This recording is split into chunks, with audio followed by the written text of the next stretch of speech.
Hello students, इस video में oblique projectile motion को समझेंगे। सबसे पहले समझते हैं ऑब्लिक प्रोजेक्टाइल मोशन किसे कहते हैं। यदि किसी ऑब्जेक्ट को किसी एंगल से either with the direction of horizontal और with the direction of vertical project करें, तब ऑब्जेक्ट के इस मोशन को ऑब्लिक प्रोजेक्टाइल मोशन कहते हैं। अब इस प्रोजेक्टाइल मोशन के कुछ की पॉइंट्स हैं। नंबर 1, ऑब्जेक्ट एक कर्व पाथ पर मूव करता है जिसे ट्रेजेक्टरी कहते हैं। सेकंड, ऑब्जेक्ट का हॉरिजॉन्टल मोशन यूनिफॉर्म होता है और vertical motion under gravity either uniformly accelerated और डिसएक्सेलरेटेड मोशन होता है। थर्ड पॉइंट, ऑब्जेक्ट की वेलोसिटी और एक्सेलरेशन कॉन्स्टेंटली चेंज होते हैं। फिगर से स्पष्ट है, ऑब्जेक्ट की trajectory initial velocity, angle of projection और ग्रेविटी पर डिपेंड करती है। अब समझते हैं इक्वेशन ऑफ ट्रेजेक्टरी के डेरिवेशन को। फिगर में एक ऑब्जेक्ट को u मीटर पर सेकंड की वेलोसिटी से पॉइंट O से एंगल थीटा से प्रोजेक्ट किया गया है। इस वेलोसिटी u का along x axis component u cos theta, along y axis component u sin theta है। After t second object point P पर पहुंचता है। पॉइंट P का कोऑर्डिनेट xy एज्यूम किया गया है। Along x axis object t second में x unit distance u cos theta velocity से ट्रैवल करता है, जिससे u cos theta equals to होगा x बाई टी और t equals to x by u cos theta. यह आपका इक्वेशन 1 है। Along y axis motion under gravity है। इससे t सेकेंड में distance travelled second equation of uniformly डिसएक्सेलरेटेड motion से होगा y equals to u sin theta t minus half G T square. यहाँ initial velocity along y axis at the time of projection u sin theta है। t की value को equation 1 से equation 2 में substitute करने पर हमें equation of trajectory y equals to x tan theta minus half g x square by u square cos square theta मिलेगा। अब समझते हैं टाइम ऑफ फ्लाइट को। किसी ऑब्जेक्ट को किसी पॉइंट से प्रोजेक्ट करने के बाद ऑब्जेक्ट सेम प्लेन को कुछ टाइम के बाद हिट करता है। इस टाइम को टाइम ऑफ फ्लाइट कहते हैं।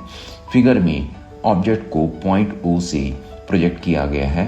सपोज t सेकेंड बाद ऑब्जेक्ट हाईएस्ट पॉइंट H पर पहुंचता है। यहां इसकी फाइनल वर्टिकल वेलोसिटी 0 हो जाती है। First equation of uniformly डिसएक्सेलरेटेड motion से 0 equals to u sin theta t minus gt होगा और t equals to u sin theta by g। इस टाइम t को टाइम ऑफ एसेंट कहते हैं।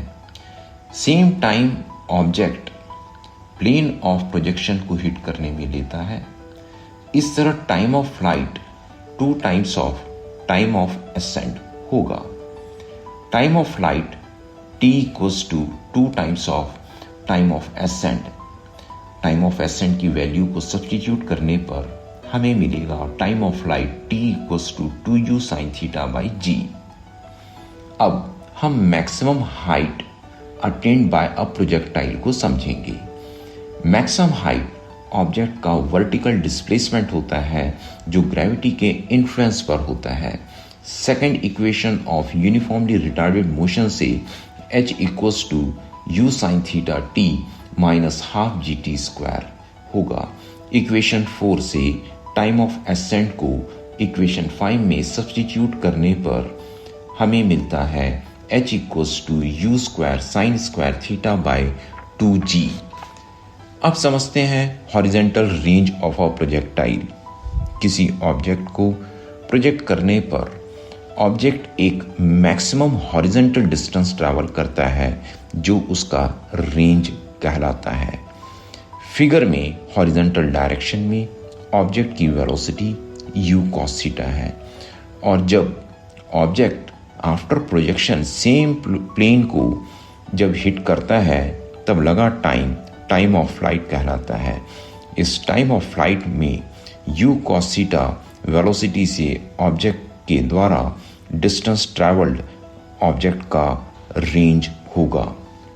अब चूंकि u cos theta speed equals to distance जो कि रेंज है डिवाइडेड बाय टाइम जो कि टाइम ऑफ फ्लाइट है, रेंज इक्वल्स टू हो जाएगा r equals to u cos theta into T.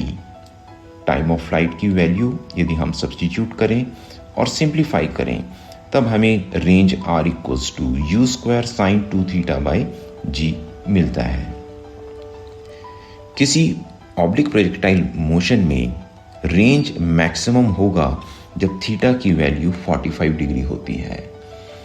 Second point, यदि दो ऑब्जेक्ट को सेम पॉइंट से थीटा और 90 माइनस थीटा एंगल से प्रोजेक्ट करें तब दोनों ऑब्जेक्ट का रेंज इक्वल होगा।